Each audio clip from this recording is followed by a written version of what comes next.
Bonjour à tous, très heureux de vous retrouver. School TV Le Mag, 30 minutes consacrées à l'éducation de vos enfants. À chaque fois une thématique forte, une initiative sur le plan local et ou national. C'est avec Alix Nguyen. Salut Alix. Salut Patrice. Un petit voyage. Moins loin que la dernière fois, on est parti jusqu'en Martinique. Cette fois-ci, on va aller à une vingtaine de kilomètres de Paris. 20, Oui, 22, 23. Pas beaucoup plus. Pas beaucoup plus, effectivement. Le MAG vous emmène dans la plus jeune ville d'Île-de-France. Bienvenue aux Ulysses. Jeune, donc, et très dynamique. La cité essonnienne met en place bon nombre de projets éducatifs. Quels besoins, voire quelles urgences sur le plan éducatif, état des lieux. Avec notre invité dans un instant, les Ulysses qui font le choix de la cité éducative pour cette année 2025. Ça va se mettre en place, un label désormais reconnu, connu, dispositif, qui a donc fait ses preuves. Avec quelle ambition pour la ville? Élément de réponse, là aussi dans un instant. Il y aura une loupe avec Alix. Oui, je vous parle d'un lieu d'émancipation, une vraie institution aux Ulysses. C'est le club Léo Lagrange. Léo Lagrange, on voit ça dans une quinzaine de minutes. Bonjour Guénel Levray. Bonjour. Merci d'être avec nous. Merci à vous. Notre invitation. Maire adjoint des Ulysses, depuis combien de temps? Depuis le premier, c'est mon premier mandat. Premier mandat, félicitations. Ça va faire presque 6 ans maintenant. Chargé de la vie éducative et de la jeunesse. C'est aussi pour ça que vous êtes là. Vice-président de la Caisse des écoles, ça consiste en quoi? Caisse des écoles, ça finance... Monsieur Sou. Comment? Oui, c'est un peu Argent, ça. Monsieur Sou. C'est ce qui finance la réussite éducative en priorité. D'accord. Les Ulysses, c'est la plus jeune ville francilienne, j'ai appris ça aujourd'hui? Ouais, c'est ça. C'est une ville qui a été créée dans les années 70. C'est incroyable. Une ville nouvelle, totalement à l'époque de la création des nouvelles villes sur la région J'ai parisienne. appris que j'étais plus vieux que les Ulysses. Ça m'a choqué. Ouais. Bon, après, il y avait des habitants avant, mais il n'est pas ulyssien officiellement. Comment se traduit l'engagement de la ville pour les écoles et la jeunesse, monsieur l'adjoint? Et est-ce qu'il y a une évolution depuis que vous êtes effectivement en charge de ce portefeuille, si je puis dire? J'espère bien. J'espère bien en tout cas. Après, c'est vraiment. Alors, nous avons quelques réactions. Nous passons quelques micro-trottoirs. Après, c'est vrai que c'est aux Ulyssiens de le dire, mais nous, on fait de notre possible pour pouvoir dynamiser un petit peu. C'est pour ça qu'on s'engage à la base. Moi, je suis enseignant, donc à côté de ça, c'est ça qui m'a poussé à m'engager. C'est-à-dire que. Enseignant en quelle classe? En CM, hein. Donc là, j'ai pas ma classe aujourd'hui. C'est pour ça que je profite. On les salue. Ouais. Merci. Et c'est vraiment cet engagement-là qui fait qu'on essaie de changer les choses. On essaie de faire en sorte que notre ville soit la plus agréable possible pour nos élèves, finalement. Ouais. Même si là, je suis plus sur la ville en tant qu'enseignant, j'essaye de faire en sorte que les enseignants qui s'y trouvent, les élèves qui s'y trouvent, puissent s'épanouir dans les meilleures conditions possibles. Et alors justement, pour insuffler cette politique et ces différents projets éducatifs, avec votre regard d'enseignant en CM1, vous en avez parlé avant avec vos collègues, anciens collègues, avec les parents d'élèves. Comment vous avez... Comment dire, c'est le cheminement d'une réflexion pendant plusieurs années avant de se présenter aux élections. On essaie de faire améliorer les choses de l'intérieur et puis on se rend compte que c'est difficile et puis qu'il faut passer un cap et puis se dire là, on aimerait bien changer ci, changer ça. Et ça devient concret. C'est-à-dire qu'on a une idée, on peut la proposer, si elle est bonne, on la met en place. C'est ce qui donne les cités éducatives, c'est ce qui donne tout ce qu'on a mis en place depuis le début du mandat. Et en tout cas, les retours qu'on a sont assez positifs. Et justement, qu'est-ce que vous avez identifié en tant qu'enseignant que vous essayez de traduire concrètement de votre engagement politique? Concrètement, la première chose qu'on a faite quand on est arrivé, c'est remettre une ATSEM par classe en maternelle. Ça, c'est quelque chose qui est fort, qui est conséquent en termes budgétaires. Ouais. Parce que c'est pas anodin non plus. Et vous avez réussi à les trouver? On a réussi à les trouver, et c'est surtout l'argent pour les financer en fait. Parce que c'est 400 000 euros. Des fois il y a de l'argent, mais il faut quand même trouver les ATSEM. C'est vrai que c'est difficile à trouver une ATSEM. Mais donc là il y a le budget et les ATSEM. Là on a le budget et les ATSEM. Donc c'était vraiment un choix fort qu'on a fait au tout début du mandat, et on a décidé de le maintenir, malgré les efforts que ça implique derrière. Et c'est pareil pour la cantine aussi, je pourrais faire un petit point sur la cantine. Le choix a été fait de bien manger. Donc on s'est dit, pour bien manger, qu'est-ce qu'il faut faire? Faut investir aussi. Donc on a mis plus 900 000 en plus depuis 2020. Et tout cet argent-là, il faut le trouver, il faut faire des choix parfois. Et bien manger, c'est-à-dire plus local, de meilleure qualité? Plus local, un peu plus de bio, de meilleure qualité. Et après, ça reste de la liaison froide. Donc tant qu'on n'a pas passé le cap, on n'aura pas atteint ce seuil de qualité. Mais en tout cas, la qualité est meilleure que ce que c'était il y a quelques années. C'est combien d'élèves, combien d'enfants? Sur la ville, on a 4000 élèves. De la petite section jusqu'à la 3e. Là, je compte même pas le lycée. C'est-à-dire qu'on a des lycéens, mais il y a beaucoup d'élèves qui viennent de l'extérieur de la ville. D'accord. Du coup, on arrive à un peu plus de 7000, j'ai vu, si on intègre les lycéens, il me semble. Avec les lycéens, ça fait un bon petit paquet de jeunes. Ils sont acquis dans, effectivement, donc au final, vous avez quoi? 13 écoles maternelles, je vois, 8 élémentaires. Ouais, c'est ça. 2 collèges. 2 collèges, un lycée. Un lycée. Et une bonne partie d'écoles en REP aussi. beaucoup d'écoles qui sont maintenant en QPV, alors qui ne sont pas reconnues REP encore, mais on espère que la prochaine réforme des REP intégrera ces écoles dans le réseau. Réseau d'éducation prioritaire. Actuellement, on a la moitié des écoles d'élémentaire qui sont intégrées dans la REP. Et avec cette nouvelle cartographie de la QPV, on espère que ça intégrera davantage d'écoles parce que c'est davantage de moyens derrière. Et la pierre angulaire, j'imagine, de vos projets, alors après 6 ans de mandat, j'imagine, c'est cette cité éducative qui va sortir de terre, si je puis dire, mais en tout cas qui ne devrait pas tarder effectivement à être mise en place. Il y a eu pas mal de... On sait que ça dépend bien sûr des deniers publics, et avec les changements successifs de gouvernement, j'imagine que ça n'a pas facilité la donne. Pourquoi faire ce choix ? Alors, en fait, on l'a déjà mise en place sans la mettre en place. C'est-à-dire qu'on a mis en place le fonctionnement sans avoir le budget qui va derrière. Donc, le fonctionnement était déjà là. L'État nous a fait confiance, a vu que ça fonctionnait. C'était une démarche expérimentale parce que avant, c'était soit on était cité éducative, soit on ne l'était pas. Et donc là, on a mis en place ce qu'on appelle un territoire d'innovation pédagogique. Ça se situe où, du coup, aux Ulysses ? En fait, c'est plus une instance plutôt qu'un site en particulier. Donc, en fait, le principe, c'est de regrouper différents membres de la Troïka. La Troïka, ça va être l'éducation nationale, la ville et puis l'État représenté par la sous-préfète, enfin, la représentante du préfet. Et on se regroupe régulièrement, toutes les 2 semaines ou toutes les semaines en fonction des besoins. Et c'est là qu'on se met d'accord sur les projets à mettre en œuvre dans la ville, sur la ville. Ce qui n'était pas le cas avant. C'est vraiment, en fait, c'est un pilotage qui n'existait pas avant. Une coordination de toutes les actions. L'idée, en fait, c'est de créer des synergies entre les acteurs ? Exactement. En fait, l'idée, c'est de pouvoir se coordonner, essayer si on met en place un projet quelque part, que ça puisse éventuellement faire des émules, des petits à terme, et puis pouvoir s'élargir. Donc, on fait des tests comme ça, et puis ensuite, on élargit au reste de la ville si ça fonctionne. Et puis, ça permet davantage de transversalité. C'est-à-dire qu'avant, c'était très cloisonné. On rencontrait quasiment jamais les principaux de collège, les proviseurs. La préfecture, on ne la voyait pas non plus. Et là, vraiment, on se voit de manière régulière. Ça crée des liens, ça crée des projets qui sont communs. Et concrètement, ça porte ses fruits. Donc, le principe de la c'est plus pratique après pour pouvoir les évaluer, quoi. Donc, si déjà tout le monde tire dans le même sens, tout le monde a choisi de faire ce projet. Après, on l'évalue, j'imagine, on voit si ça marche pas. Bien sûr. Comment on peut l'améliorer. Et effectivement, j'imagine que c'est beaucoup plus cohérent. Alix. Et vous avez une ou des idées de projets qui émergent comme ça ? Oui, bien sûr. Alors, dans le type, on a réussi, par exemple, à élargir tous les clubs coup de pouce. Les clubs coup de pouce, vous connaissez sûrement. Oui, on en parle souvent. On en parle souvent, c'est une démarche qui se fait assez régulièrement. Alors, l'aide aux devoirs, mais surtout l'entrée dans la lecture pour les élèves de CP, souvent. Et les clubs coup de pouce, il y a un certain temps, étaient surtout réservés aux écoles de REP. Et puis, quand on a dédoublé les classes, on a décidé de maintenir les clubs coup de pouce seulement sur les écoles qui ne sont pas en REP. Et là, avec cette cité éducative, le premier exemple concret, c'est pouvoir élargir les clubs coup de pouce à toute la ville, l'ensemble de la ville. Donc, des résultats qui seront, à terme, à moyen terme, en tout cas pour la lecture pour les CP, je pense qu'ils seront très conséquents. Pour ceux qui ne connaissent pas justement, en quoi consiste le dispositif de cité éducative ? On peut dire que c'est un suivi personnalisé avant, pendant et après la classe, si on peut dire.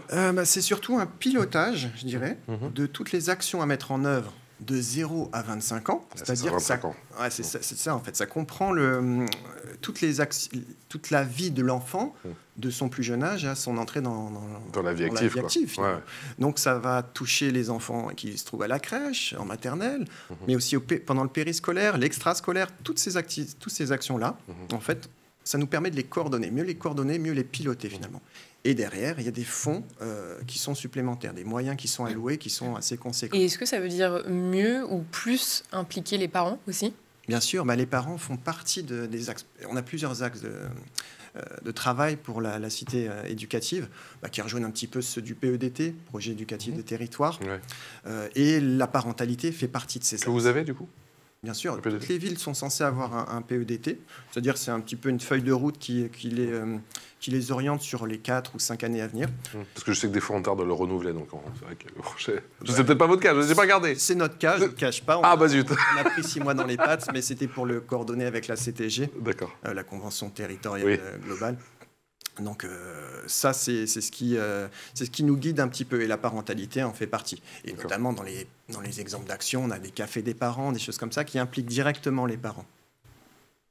Quels sont vos principaux défis éducatifs? On va parler effectivement de cette cité éducative sur un plan plus général, parce que la cité éducative, c'est un exemple un peu particulier, mais sur un plan plus général, qu'est-ce que vous avez identifié dès que vous êtes arrivé il y a 6 ans?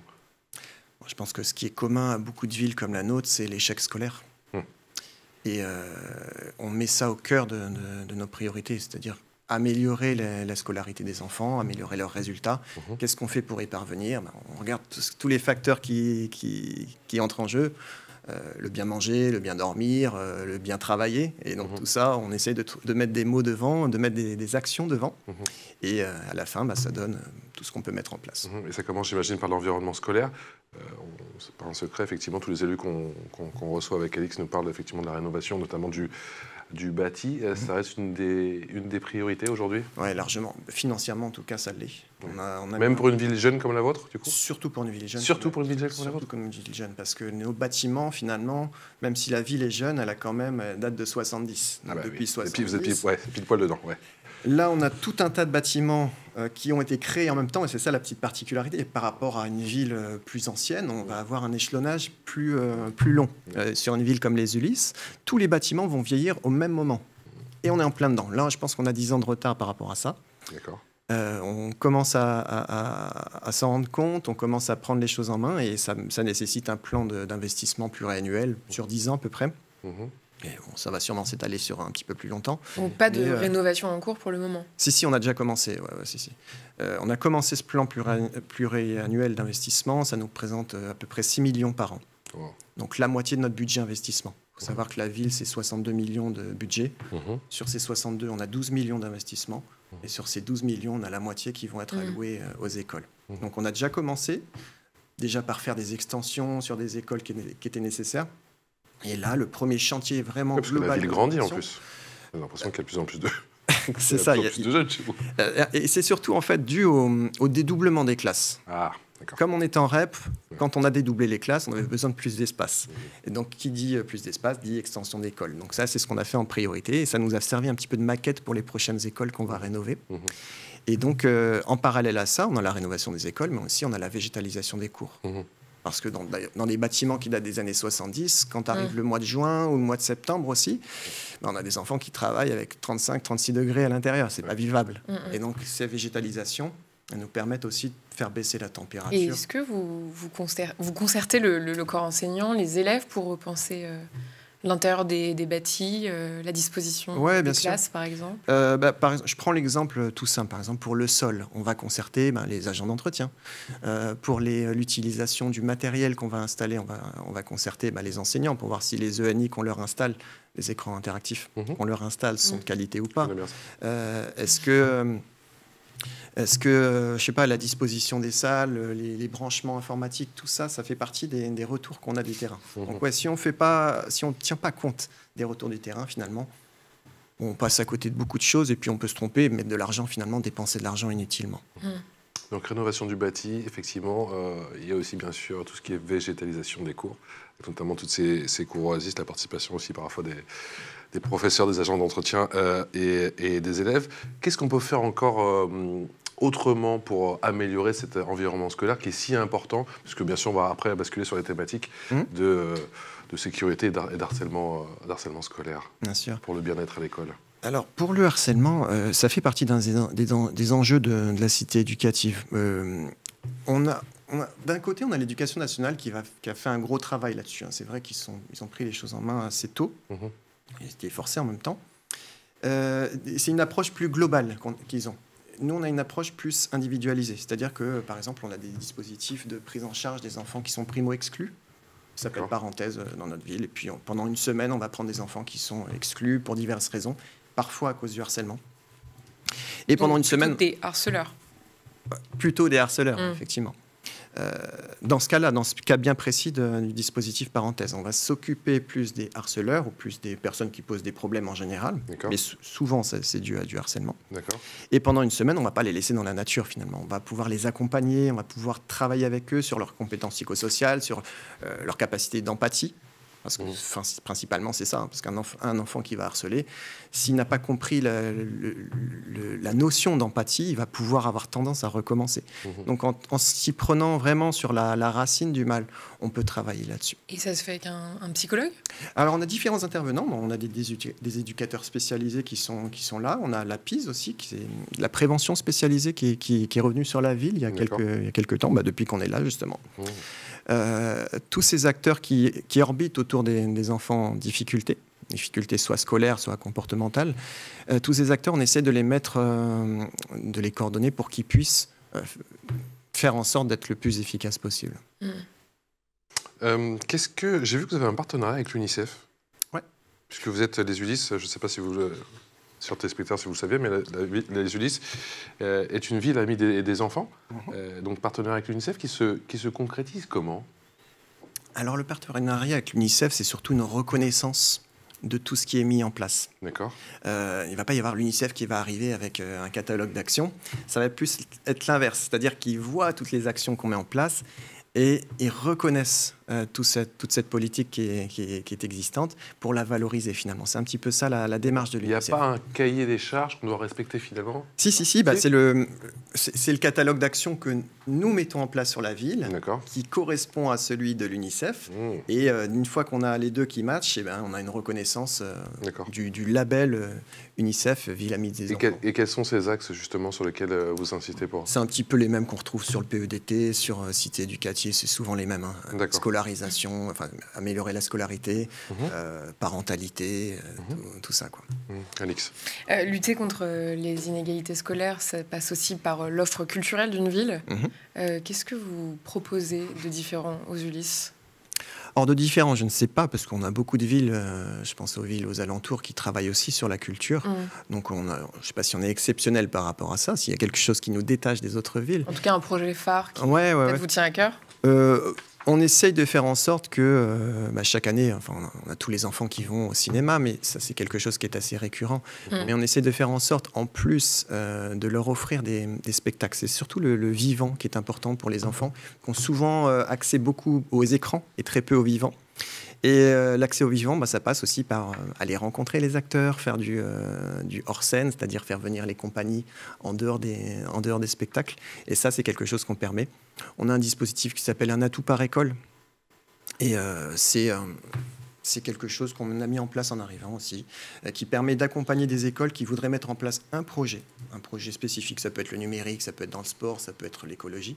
C'est chaque année, monsieur l'adjoint? Ouais, c'est tous les ans. En fait, tous les ans, chaque école choisit dans quel domaine elle va pas se spécialiser, mais dans quel domaine elle veut travailler en particulier. Et nous, on l'accompagne. Donc, on lui met en place des moyens humains, on lui met en place des moyens logistiques, c'est-à-dire des locaux, des choses comme ça. Puis, on peut aussi financièrement l'aider et tout simplement mettre à disposition des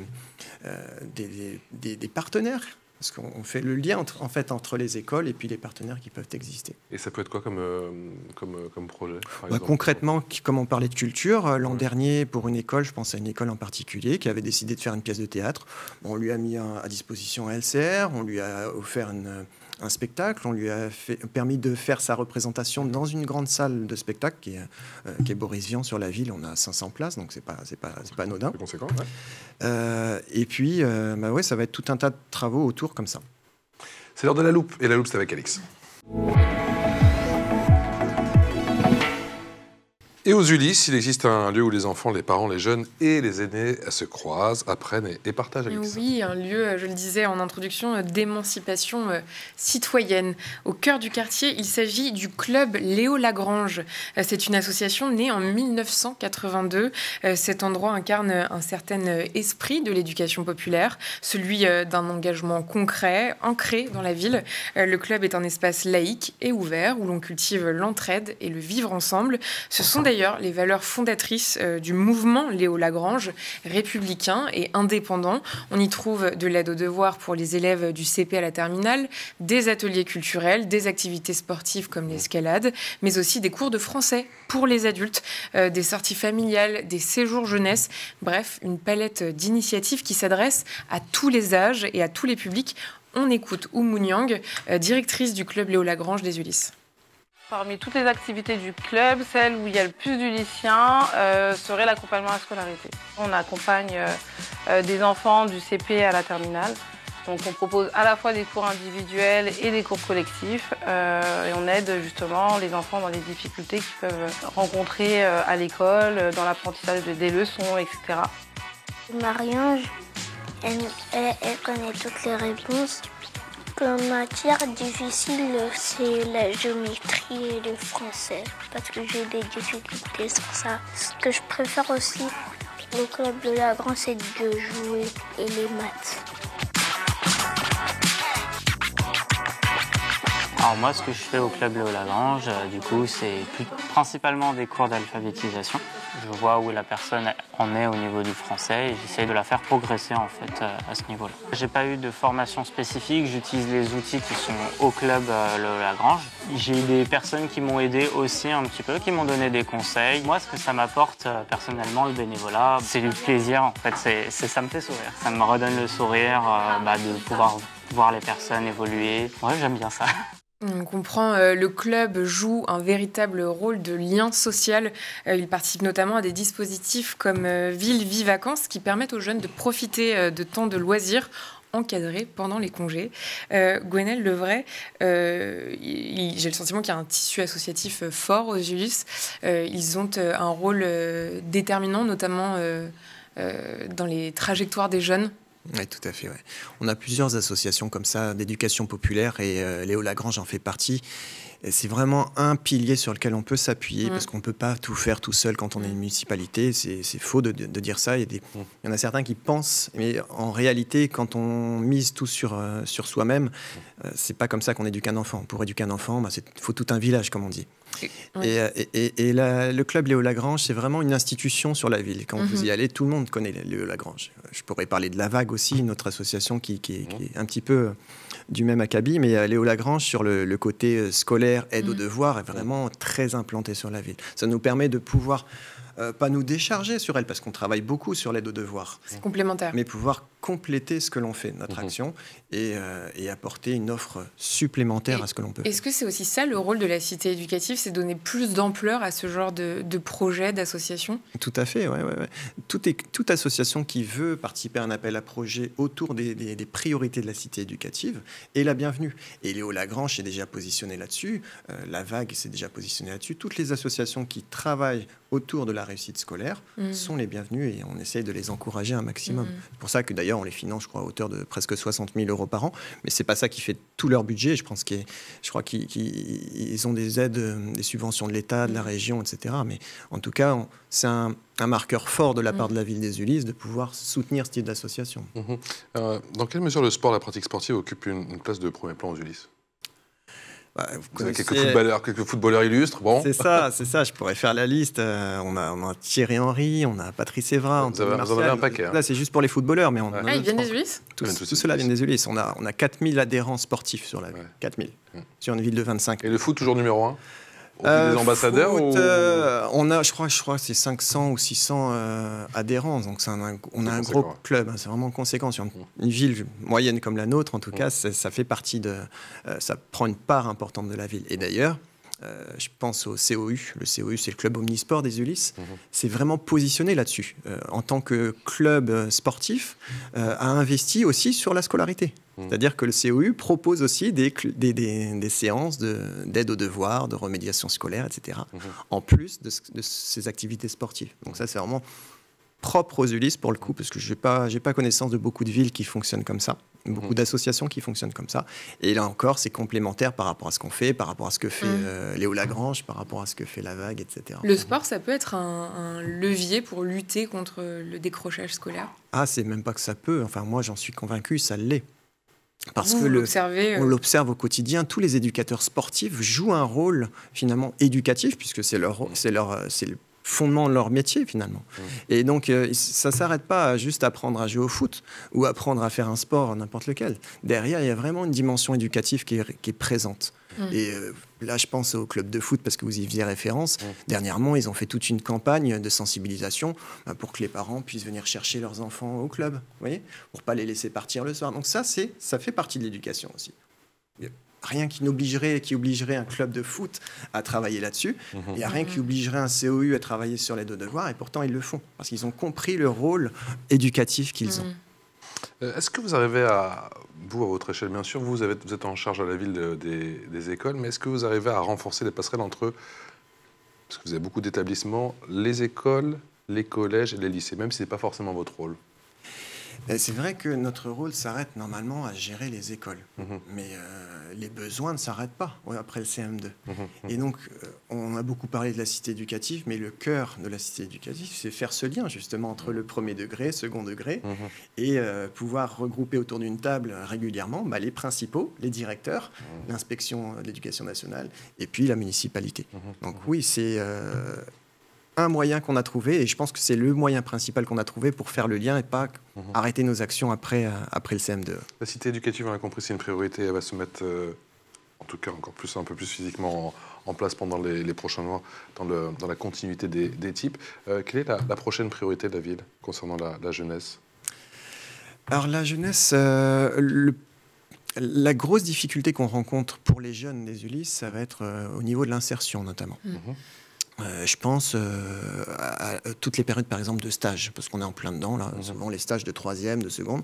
Pour des enfants qui n'ont pas, malheureusement, un réseau aussi poussé que d'autres, vont beaucoup avoir de mal à se projeter. Parce que si on n'a pas d'idée de ce qu'on veut faire plus tard, on n'a pas forcément d'idée non plus de ce qu'on veut faire comme étude.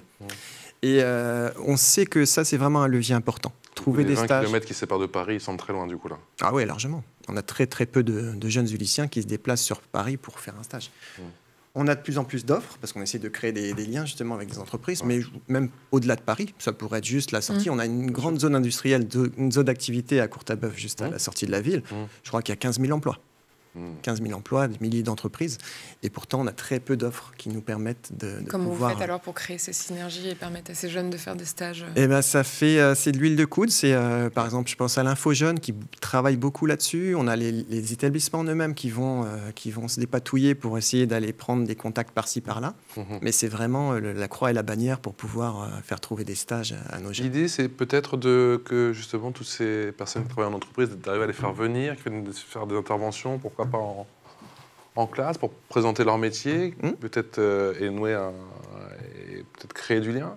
Là, par exemple, la principale action qu'on a mise en place pour cette problématique-là, c'est le Forum des métiers. On a souvent des forums des métiers qui se créent dans les établissements, les collèges, les lycées. Et là, aux Ulysses, on a décidé de faire en sorte qu'il y ait un forum des métiers qui puisse accueillir tout le monde. Où les élèves viennent de leur plein gré? C'est ça l'enjeu. Même pas, c'est que c'est tous les élèves de 3e qui y participent, tous. Ah, c'est obligatoire. C'est-à-dire que c'est créé avec les principaux. Ça fait partie de leur emploi du temps. Et ils ne peuvent pas y échapper, finalement. Oui, d'accord. Mais à la fin, de toute façon, ils s'y retrouvent. Et ça leur permet justement de leur ouvrir des portes sur les formations possibles, les métiers possibles que des Ulyssiens viennent présenter. Et ça, c'est pas anodin. Merci beaucoup, Guénel Leray, Merci à vous. maire adjoint des Ulysses chargé de la vie éducative et de la jeunesse, vice-président de la Caisse des écoles, d'être venu nous présenter tous les projets, les nombreux projets effectivement, de cette très belle ville et la plus jeune ville d'Île-de-France, que sont les Ulysses. Merci. Merci beaucoup. Et à très bientôt. Alix, on se retrouve demain. À demain. Pour une nouvelle aventure. Ciao.